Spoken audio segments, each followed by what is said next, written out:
Hello mga zayong-zong, mayong adlaw. For today's mini vlog is ga-prepare na kunuhay mi ani among mga costume mga zayong-zong. Kay lagi na ami bisita sa Avon nga moabot and then kami kunuhay ang mo-welcome. Nga kay Hawaiian costume man ilang gisabutan mga zayong-zong, so dili gid na mawala ang flower sa atong ulo ug sa ato ang kamwat. Kay alas 2 pa man mosulod ang mga bisita sa training room mga zayong-zong. Plaster na lang sa pud na nako daan diha para unya ni Gorawara o dili mga tangtang ang bulak. Pila ka oras ra gid among practice ani mga zayong-zong. Pero kini akong mga kauban o master na nila kay lahat na gi-perform last time. Nga kay nabot naman ang bisita mga zayong-zong, so nanulod na lang po sa comfort room kay para mag-ilis, selfie gamay para na remembrance ba. Huy. O diba, bisag pila ra ka oras ang practice, excited kay na mag-perform mga zayong-zong. Nya sa way pagdugi-dugay aw ga-perform na dali mi sa sulod mga zayong-zong. Kaya nga among mga bisita na among co-SL na nasa sulod sa training room. Nya diri nga part mga zayong-zong is sporty na gid among pagkalingawa kay nangapil nagsayaw silang Sir Ish and ang among bisita is naki-join port.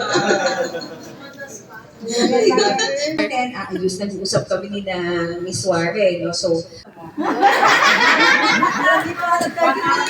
So, mao to mga zayong-zong pagkumana mo dito sa training room, nangaon na dayon mi sa merienda, and then ning uli na po dayon ko sa boarding house. Gahay ra ko mga zayong-zong kay hapon naman dili ra pud init, unya dool ra pud among boarding house sa Avon. Of course, na gyud bit-bit nga masima-sima inigabot sa boarding house. Sayon og dali ra gyud unta kay mi nag-perform kagani mga zayong-zong, pero pag abot ako sa boarding house, grabe ka kapoy akong lawas, mura gusto na lang kumuligid-ligid. Pero paglingi na ako sa kilid mga zayong-zong, agoy kadaghan sa kong hugason, maong go na lang ta sa kusina manghugas na lang tag plato. Kay kining mga platuha mga zayong-zong kaganiha pa ni buntag pagikan ako wala ko nang hugas moong natapok gyud in tawon. Kay 5 PM naman ni mga zayong-zong, so nanay mga borders nga galung agdi sa kong likod. Pero ako diri aw mao pay pagpanghugas sa mga plato. Agoy. Nya tiwason sana ko ni hugas mga zayong-zong kay ni kumayan ani maghikay na pud tag pang panihapon. Bye bye and God bless everyone.